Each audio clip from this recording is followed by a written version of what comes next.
I step into the white room, eyes adjusting to the blinding light. The silence is absolute, pressing against my ears.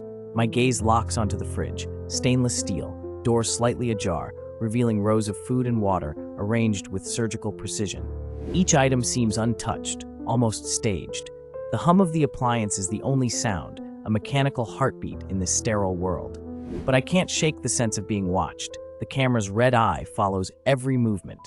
In this place, perfect order feels unnatural. I wonder what truths are hidden beneath this chilling calm.